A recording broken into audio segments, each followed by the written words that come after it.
All right, everybody, welcome back to Digital Marketers Content Marketing Certification. And in this step, we're going to be looking at the content types at the top of the funnel. So if we go back to our content lifecycle, you can see that in the middle is where you're going to find the different content types that we recommend at the top of the funnel.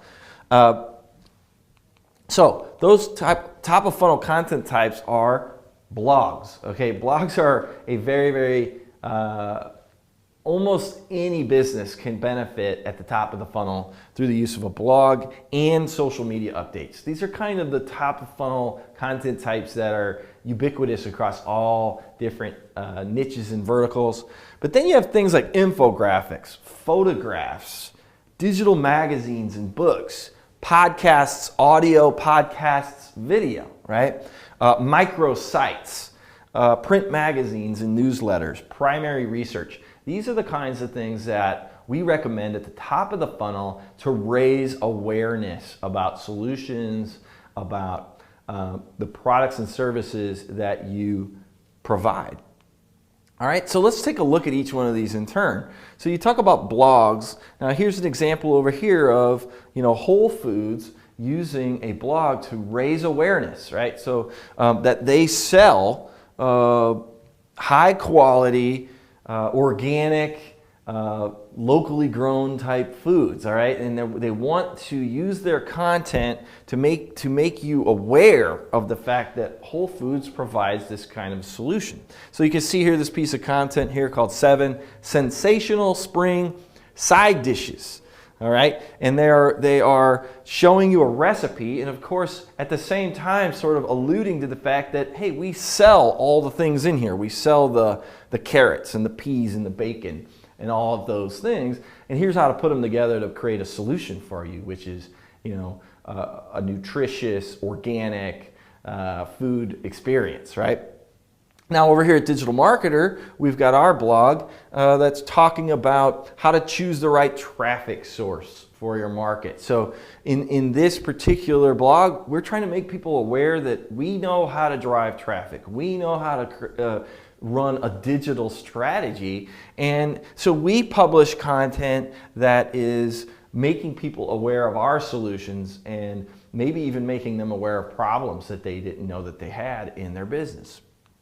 All right, so social media updates are, in the same vein. They're trying to raise awareness for problems and solutions, products and services that you offer. Airbnb here on the left, you can see a tweet here about 10 perfect Paris food experiences. Airbnb is in the travel space, so they want people to be aware that they have a solution available in the travel space. On the right, you've got Dreyer's Ice Cream, right, who's using Pinterest here to make people aware of all the different, products that they provide in the ice cream space, shakes and floats and, delights and all the different things that they offer at Dreyer's Ice Cream. They are making available, and they are blasting these things out through social media channels using content. Now, let's talk a little bit about a sort of high-level understanding of something that I call the home base and the outpost strategy. Now, this is actually a graphic from jeffbullis.com who does, Jeff talks a lot about this strategy. And what we're talking about here is that you have a home base, and generally speaking, for your content strategy, that's going to be your blog, okay? And that's why almost any business, I've not run across a business yet that couldn't benefit from building a home base for their content, which is going to be your blog. All right, now then you've got all of these outposts on the outside. Now these are the things that you don't own, but you do publish content there. So things like an outpost for you might be Pinterest or Facebook or Twitter or LinkedIn. All right, these are the things that you don't own. All right, and so important to understand that the reason we create a home base and outpost strategy is because this is where everyone is, okay? You've got large quantities of people gathering on these outposts, but you don't own them, all right? but you've got to go out and post your content here, and then you're looking to drive people back into your home base out of these properties. All right, so these are your social media outposts. This is your home base. And from a content strategy standpoint, you need both. All right, you need a home base where you've got your blog, and you need a set of outposts where all of the people are hanging out so that you can pull them back into your content on your home base. All right, so let's talk a little bit about another content type at the top of the funnel, which is infographics. All right, so you got a couple of examples here. You've seen these before. You know, this is an infographic that was done by Salesforce.com that's just talking about marketers and how they're part artists and part scientists. It's just an interesting way to display content that's educational for their market, right? And keep themselves in front of their market, keep their solutions in front of their market. You know, Salesforce has solutions in the marketing, in the area of marketing, and so they create an infographic that shows top of funnel awareness about, you know, marketing in general, and then it's, oh, by the way, you know, Salesforce has products in the marketing space. You know what you've got here, you've got another infographic here from After Builders Cleaning, right? So what is the anatomy of the perfect cleaner, right? And he's social, and they like him because he shows up on time. And it's just an interesting way for them at the top of the funnel to say, hey, we do cleaning services, and here's what you're looking for in a good cleaner. Photographs, right? So anybody that's in like the travel space, like TripAdvisor shows here, or this kitchen design company who's a builder, and they just take lots and lots of big, beautiful photographs and use them at the top of the funnel to say, wow, look at this space that we just designed, all right? That raises awareness for what Kitchen Designs does, and it's something that would be very appealing, this photograph, in an outpost channel like Facebook or Pinterest or whatever, and bringing them back into their home base here at kitchendesigns.com. Same with TripAdvisor, 10 best hidden places in Ireland, right? TripAdvisor wants you to travel, right? They live or die based on whether people are traveling both domestically and internationally. So they create big, beautiful photographs of Ireland in this piece of content, distribute them on their outposts, and pull people back into the home base at the top of the funnel. Raising awareness. Oh yeah, TripAdvisor has information about travel. And hey, you know, these photographs look beautiful. These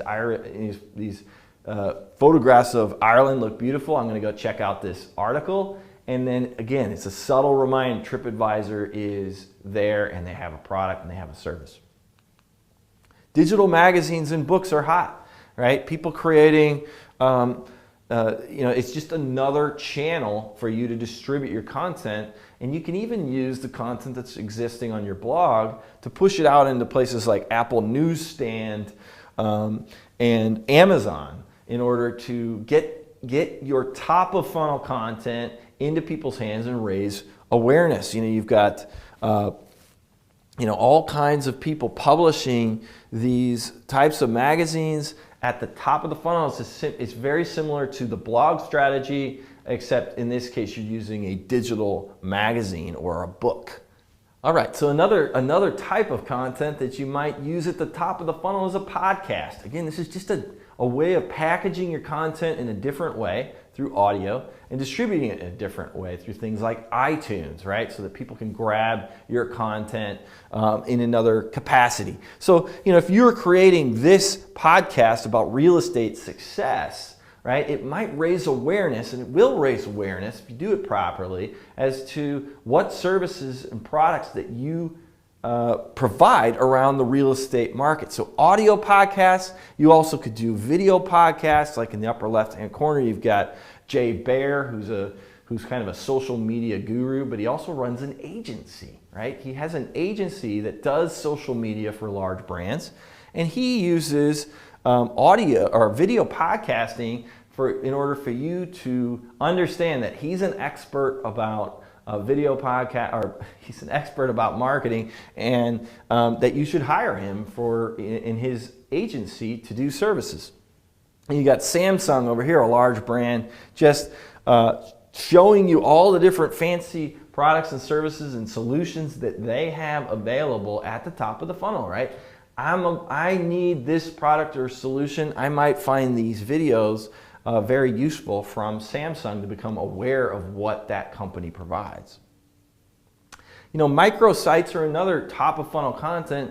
Essentially, you're looking at building a blog about a specific topic and then putting it on another domain, all right? Something completely different. Now, Cordell has done this. We looked at this one earlier on in the certification.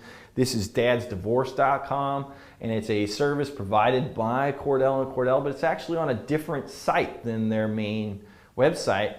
It's a separate published microsite that's there to just raise awareness for the solutions that Cordell & Cordell provide.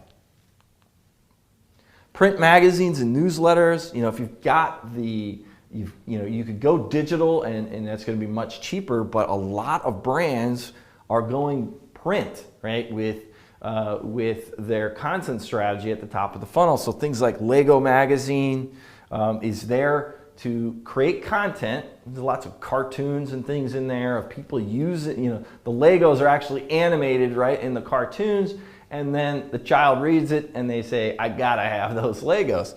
The furrow is something that's been around for over 100 years. And it's published by John Deere, and just making people aware of the fact that John Deere is in the farming and agriculture business, right? And so the Furrow is a it's a high quality magazine printed. It looks like anything else that's published and available on the rack in the newsstand, and yet it's really published by an actual corporation that has a business model behind it. Morningstar has the Fund Investor. They have tons of these types of publications that they send out. And of course, you know, they sell a service around, the stock market.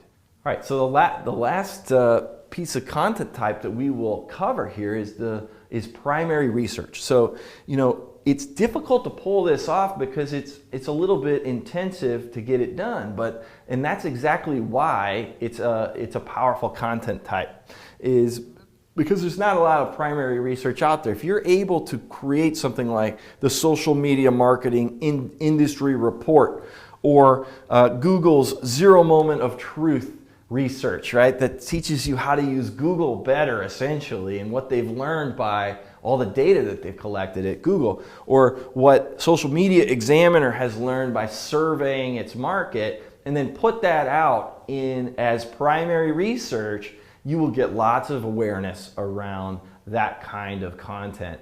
All right, so in the next video, we're going to be talking about the metrics that we use to measure whether our top of funnel content is working. We'll see you there.